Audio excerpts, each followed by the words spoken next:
Rise and shine, everyone. Thanks for waking up with us here on 13 Sunrise. Happy Halloween week. We know it's a few days away, but we're getting the party started here early at That's 13 right. News. I'm Matthew Foltz alongside Lindsay Monroe.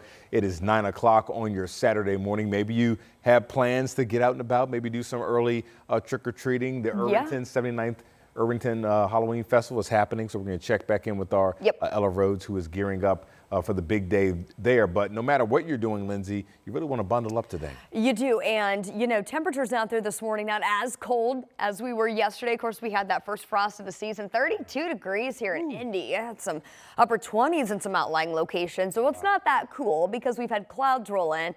But now the clouds are going to stick around. So that does mean it's going to be a little cooler later on this afternoon. Real quick, did have another traffic note I wanted to let you know about. This is up on the northeast side of town. I was showing you 69 southbound. That ramp to Benford is going to be closed this weekend. But now we've got an issue in the northbound lanes. So that's the backup that you're seeing here. This is the traffic going northbound on I-69. Looks like we've got a couple cones in the road and some debris in the roadway. So not exactly, NDOT's still trying to figure out exactly what's in the road as well, causing these issues. But obviously this traffic cone should not be there. So things are starting to really back up as things are, maybe this is supposed to be there. Trying to figure it all out. Things are just getting backed up here on the northeast side. And there was a crash reported also in this zone. So we're watching just a little bit up the way, 69 northbound, those ramps off of 465. That entire junction is just running slow today. Again, the southbound lanes of 69 to Benford, that's going to be closed throughout the duration of this weekend. Okay, perhaps the semi is the cause of the problem there as well. Regardless, things are really running slow there on the northeast side. We'll keep you updated on what's going on. Otherwise, weather-wise, we're starting to see some of this cloud cover take back over. There have been a few of these spotty showers that have been around the area. For the most part, though, I don't think this is going to be a washout kind of a day. I think there will be at times some stray showers that drift across the area. So I would have something waterproof ready to go for today, but I wouldn't expect this to be a heavy downpour or anything like that. With that being said, where we had cloud cover overnight versus where the sky was mainly clear overnight, we are seeing a pretty big temperature spread from 38 in Portland, 44 here in Indy, and 42 in Shelbyville. So mainly cloudy today. That's going to keep the temperature a little bit cooler in the upper 50s for highs. Again, a passing shower going to be possible as we go between now and this afternoon. Keep an eye on the rain chance tomorrow. I do see a little bit more sunshine in the forecast. We're going to talk about some slightly warmer temps for Sunday into Monday. And then that midweek storm system, it's going to drop those temperatures just ahead of the Halloween holiday. We'll talk about those changes in the full forecast. All right, sounds good, Lindsay. We'll see you then. Well, today is the last day again to help with our Coats for Kids initiative. So we've teamed up with the Salvation Army to make sure children stay warm this winter. So right now, today, again, is your last day to drop off a new or gently used coat at any Classic Cleaners location. So right now we know monetary donations are the biggest, plus coats in toddler and children's sizes. We have more information at WTHR.com if you would like to help. Well, right now we are seeing alarming numbers regarding safety on our roads. So within the last 5 days, 25 people have been seriously injured by vehicles while walking or cycling, and we're told one person was killed. Well, our Logan Gay is breaking down those numbers and sharing the possible reasons behind the crashes. Temperatures might be dropping, but that doesn't mean countless people aren't still navigating Indy streets on foot or on bike. A lot of people, are walking and biking all year long because that's how they get around our city.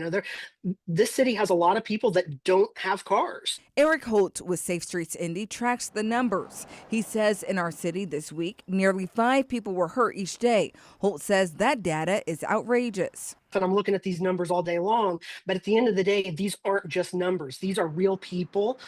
These are our neighbors, our friends, our family, and they're not just dots on a map. And we need to be doing better for the citizens across our entire city. Holt says so far the overall data shows a drop in deadly crashes and crashes that ended in serious injury this year compared to last.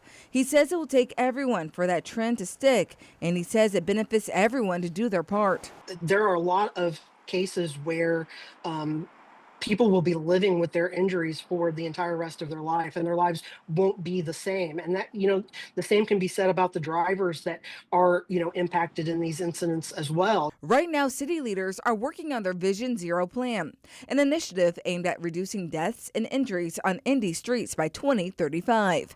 In Indianapolis, Logan Gay, 13 News. Well, time is now 9:05. Right now, a Hancock County jury is finding a Knightstown man guilty in a hit-and-run crash that critically injured a boy on a bicycle 2 years ago. Right now, Aaron McGee is in custody and is convicted of leaving the scene of an accident resulting in catastrophic injury. Back in June of 2023, McGee did not stop and drove home after hitting 13-year-old Jasper Young on State Road 109 in Wilkinson. Jasper suffered a traumatic brain injury with a stroke and multiple fractures. His mother tells 13 News she's just glad her son is starting to feel like himself again.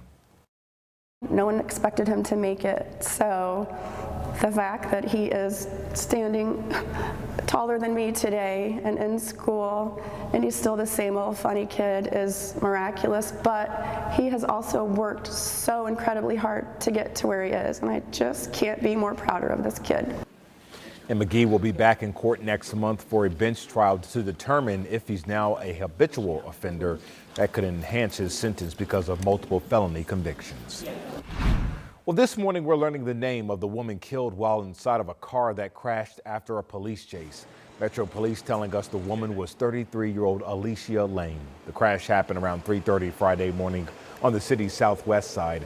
Police say officers tried to stop a suspect with a felony warrant, but the suspect took off driving up to speeds of more than 100 miles per hour, eventually hitting a semi near Raymond and Harding Street. At last check, that suspect is in critical condition. And of course, as soon as we learn more information, we'll be sure to pass that information along to you. Well, right now, Indiana is joining nearly 24 other states questioning birthright citizenship. Attorney General Todd Rokita just joined a Supreme Court filing, which includes 23 other Republican-led states. It's in support of President Trump's order to strip citizenship from children born in the U.S. whose parents were, quote, temporary visitors and illegal aliens. So the 14th Amendment says, quote, those born in the United States and subject to the jurisdiction thereof are U.S. citizens. So this has historically been interpreted to mean anyone born here in the U.S. was a U.S. citizen. But attorney generals argue that it's not, quote, settled law.